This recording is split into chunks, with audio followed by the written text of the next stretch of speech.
Today we're talking about tuh-GOH-duh. How do you guys say this? I think most of you say tuh-GOH-duh, tuh-GOH-duh, like that. Or at least that's what I hear the most. I hear non-native speakers saying tuh-GOH-duh. Because that's how you would pronounce those letters in your native language. But remember, what you see written on the paper is not what we say. So the more you stare at the words, the letters, and try to pronounce them correctly or more clearly, the less clear you're going to sound. So, as usual, why do I recommend phrase chunks? Because it's the most effective way to learn the language and be able to actually use it.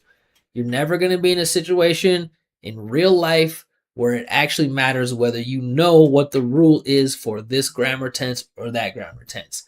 All you need to do is start to accumulate a collection of the phrases that you use on a regular or semi-regular basis, know what they mean, when to use them, but more importantly, how to pronounce them in a way that the listener is going to easily understand. So I know a lot of you probably even know this, or maybe some of you, I'm not sure how many, but I guarantee that when you're speaking, you do not pronounce it in a way that sounds clear and natural, even if you know it. I can't tell you how many times I've taught this to students, right? 6, 7, 10, 20 times. And when they're speaking, they still don't use the pronunciation that I've taught them. So first of all, let's break it down. What do we have going on here? We've got two function words and a content word. So we know that our content word has to be bigger, has to stand out, is much more important. We also know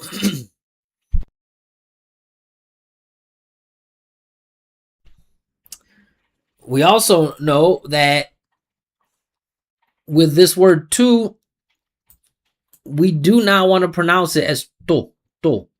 We want to turn it to the schwa. And what is the schwa? It's the sound that we use to make unstressed syllables, obviously unstressed. So we say And how do we know it's a schwa? Because first of all, it's neutral, right? There's no shaping or forming of the mouth, and it's just a sound resonating in the body. So when I pronounce this, I'm going to say to go, right? You see this? To go, putting all that attention on the pitch in the O. And because this T is unstressed, surrounded by vibrating vowels, I'm turning it into a flap T. So I'm saying tuh-GOH-duh. Listen to the sounds. What I just said is not written on the paper. Well, it's written here. It's written here, but this is not written here. Listen to the sounds. Follow the vibration.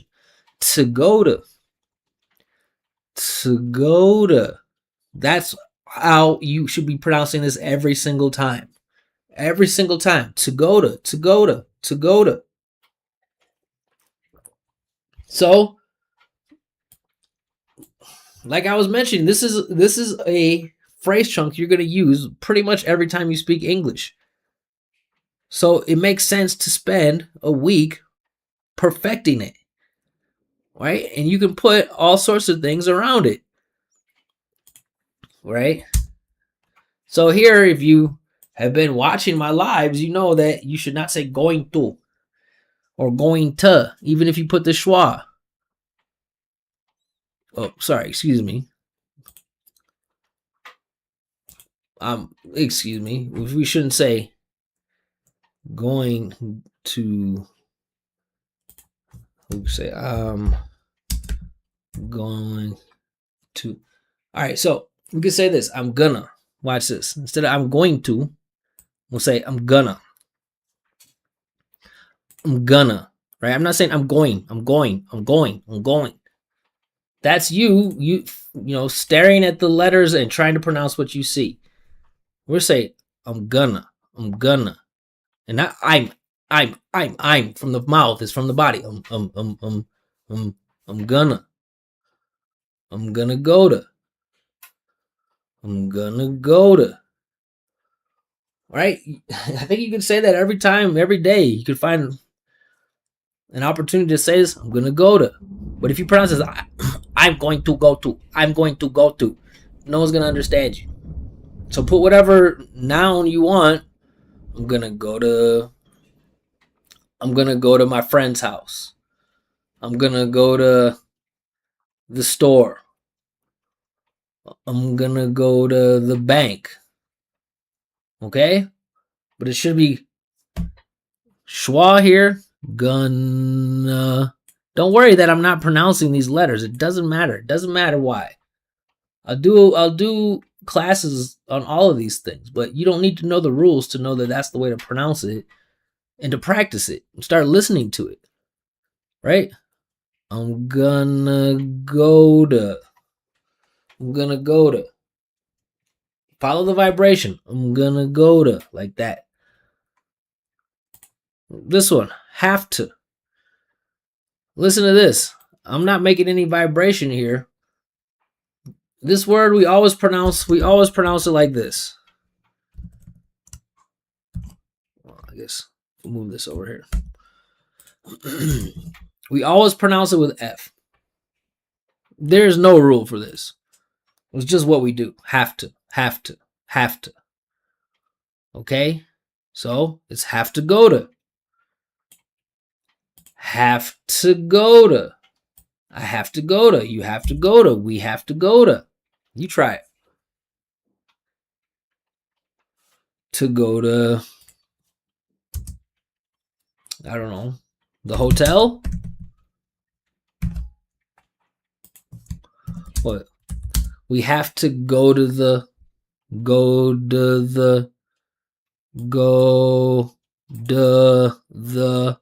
just listen to the sounds. We have to go to the hotel. And notice, it's not hotel. It's not hotel. It's hotel. We have to go to the hotel. You try it. Okay, next one. Don't say need to. Or, need to, like also, T-O-O. Use the schwa, say need to. Listen to the vibration. I didn't say nita. I said need to. I'm singing my voice. Need to go to. Need to go to. Say it 3 times. Need to go to.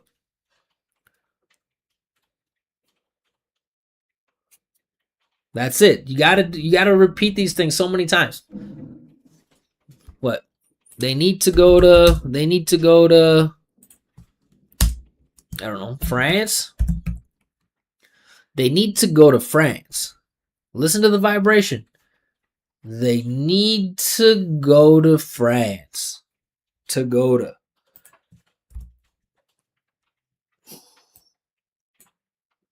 All right, this is one here where I'm not going to explain the rules. I'll explain them in a future class. Doesn't matter what the rules are. You just got to start listening to it the right way. Regardless of the rules. If you know the rule and you don't listen to it that way, it doesn't matter. And if you're always focused on rules instead of listening, you're not going to learn to listen. Listen to this. Wanna. Listen, I'm not putting any emphasis on consonant sounds. I'm saying wanna. Guarantee that's what you guys are doing right now. Guarantee you're going wanna. Exactly what I was saying not to do earlier. Look, it's all here. Just listen to this. Wanna. You try. Wanna go to. What? I don't know.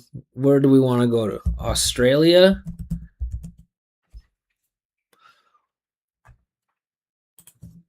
Listen to this.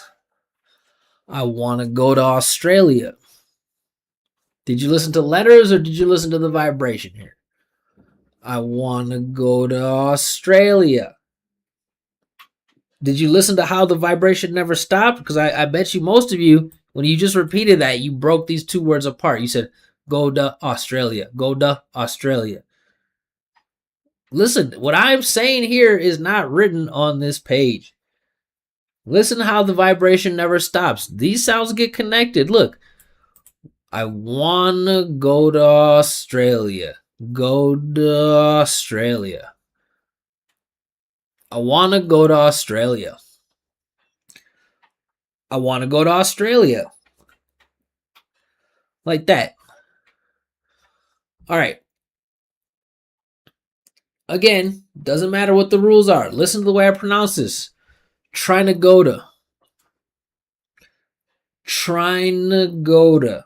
Or you could say trying to go to. You could say trying to go to. They're both fine. Trying to go to or trying to go to. Did you even notice the difference? If you did, that's good because you're listening to the vibration. If you didn't, listen again and listen to the vibration. First version, trying to go to. Trying to go to. Trying to go to. Trying to go to. Right? I turned this one, the second version, I turned that into the flap T. So what? We are trying to go to what? Sleep? I'm tired. So again, we've talked about these contractions, reductions. I know it's a habit that you've been doing for a long time, saying we are. I know you've been saying it like that for a long time. Yes, we're gonna make a contraction, but I'm not gonna say we're. That's how a beginner would do it. That's probably how you learned in school when you were a kid. We're. That's how I would say it if I thought you didn't speak English. We're. Remember we talked about reductions like the last 3 or 4 lives. It sounds like this. We're.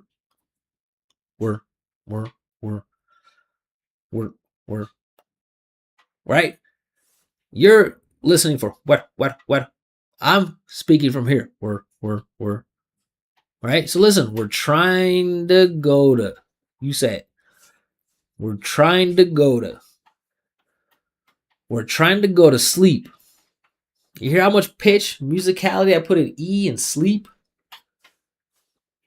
We're trying to go to sleep.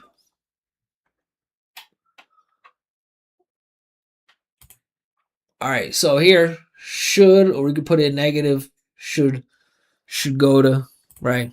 Recommendation. Say you should, you hear that? I'm not saying should. Yeah, I've heard the way that you guys pronounce these words. That's why I can imitate you. I'm not saying you should. I'm saying you should. You listen to that vibration. You should go to what? Hawaii? Can I even spell Hawaii? Hawaii, is that how you spell it? You should go to Hawaii. Follow the vibration. You should go to Hawaii. You say it. You should go to Hawaii. Just imitate the vibration.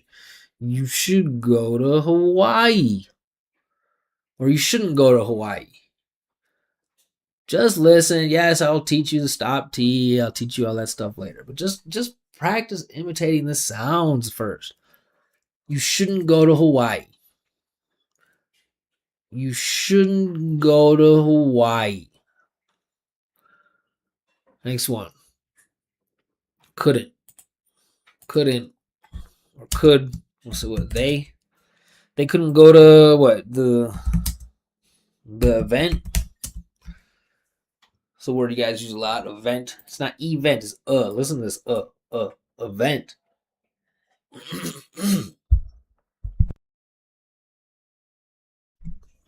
Right. You should probably pay a lot of attention to here where there's 2 schwas. The. How many sounds do you hear? How many syllables? There are 2 syllables. I'm saying. The 2 schwas. The event. But you got to use musicality. Sing your way through it. The event. Listen to this. They. Vibration is the overwhelming characteristic of the word. They. Not they. They could go to the event. Repeat it. They could go. See how small that was? They could go to the event. Here, listening here, repeating, imitating this. They could go to the event. Or they couldn't go to the event. They couldn't go to the event. All right. Wouldn't. I wouldn't go to. Where wouldn't I go? I wouldn't go to Southside Chicago. Maybe some of you would. I wouldn't. So listen, still saying go to Southside, putting stress on here, these important vowels. Chicago, it's not chi. We do a whole class on this. It's not Chicago. Chicago is sh. So it sounds like this. Chicago.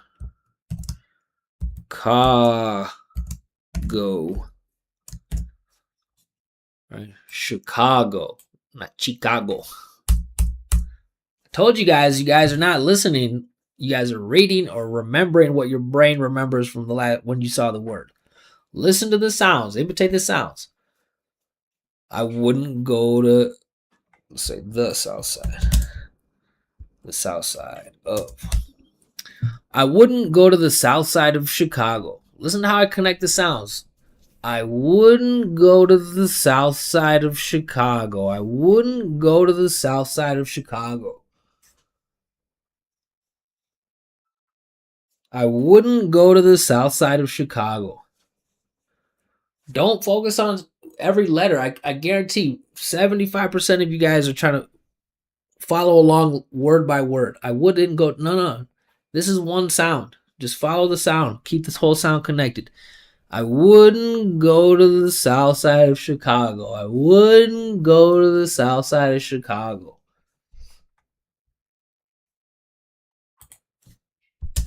All right, what are you gonna say? I can't go to the party. I'll work on can't. We'll do a whole class on it, but just use your ears, imitate can't. Listen, what does it sound like? Can't, do that. Can't go to the party. Can't go to the party. What we say? She can't go to the party. She. Listen how small she is. She can't go to the party. Follow the pitch, the melody. She can't go to the party. All right. I won't go to what? Where won't I go? I won't go to. What do you guys think? Where won't I go? I know where I won't go. I don't want to get too controversial though, but somewhere I wouldn't go is I wouldn't go to a. I mean, let's say I wouldn't want to go. I'll just say I wouldn't go to a musical. A musical. Well, sorry for you theater people. I wouldn't go. So listen, still saying go to. Listen, how many syllables do you hear? Go to, or sorry, go to,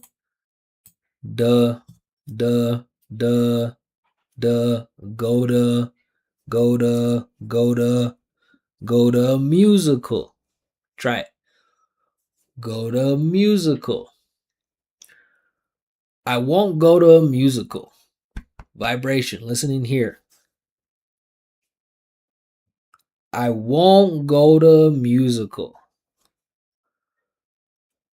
All right. So there you guys go. This is the phrase chunk. Go to.